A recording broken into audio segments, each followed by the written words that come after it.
Hello అండి, welcome to Vinnu colour channel. ఈరోజు మన ఛానల్లో ఎగ్ ఆమ్లెట్ రెసిపీ అనమాట.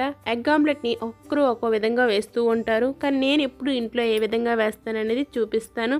దీనికోసం చిన్నగా తరిగిన ఉల్లిపాయ ముక్కలు, తర్వాత 2 పచ్చిమిర్చి, చిన్నగా తరిగిన కొత్తిమీర, కరివేపాకును కూడా యాడ్ చేసుకోవాలి. ఇందులోకి ఒక మీడియం సైజ్ టమోటాని చిన్న ముక్కలుగా తరిగి వేసుకోవాలి.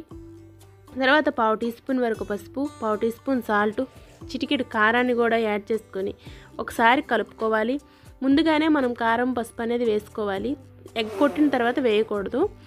తర్వాత మనం ఎన్ని గుడ్లు కొట్టాలనుకుంటున్నాం అనేది కొట్టుకోవాలి. ఇక్కడనే ఒకసారి బాగా కలుపుకొని స్టవ్ మీద ప్యాన్ పెట్టుకొని 1 టీ స్పూన్ వరకు ఆయిల్ని వేసి ఆయిల్ని ప్యాన్ మొత్తం అప్లై చేసుకోవాలన్నమాట. అప్లై చేసుకోవడం వల్ల అనేది ఆమ్లెట్ అనేది అంటుకోకుండా ఉంటుంది.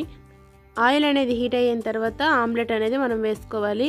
ఆమ్లెట్ని వీలైనంత వరకు కొద్దిగా పల్చగా ఒత్తుకోవాలి. ఇలా ఒత్తుకోవడం వల్ల అనేది ఆమ్లెట్ అనేది చిరిగిపోకుండా వస్తుంది. కొద్దిగా ఆమ్లెట్ అనేది ఒక పక్క కాలిన తర్వాత మాత్రమే మనం తిరిగేయాలి, లేదంటే ఆమ్లెట్ అనేది చిరిగిపోయే అవకాశం అయితే ఉంటుంది. చూసారు కదా, ఈ విధంగా ఉండగా ఆమ్లెట్ని ఒకసారి ఒత్తుకోవాలి. ఇలా ఒత్తుకోవడం వల్ల అంటే 2 పక్కల మంచిగా కాలుతుంది, పచ్చి పచ్చిగా ఉండదు. తర్వాత ప్లేట్లోకి తీసుకోవడమని వేడి ఆమ్లెట్ రెడీ. ఈ టమాటా ముక్కలు వేయడం వల్ల అంటే మనం తినేటప్పుడు కొద్దిగా పుల్ల పుల్లగా భలే ఉంటుంది అనమాట ఆమ్లెట్. ట్రై చేయండి. వీడియో నచ్చితే లైక్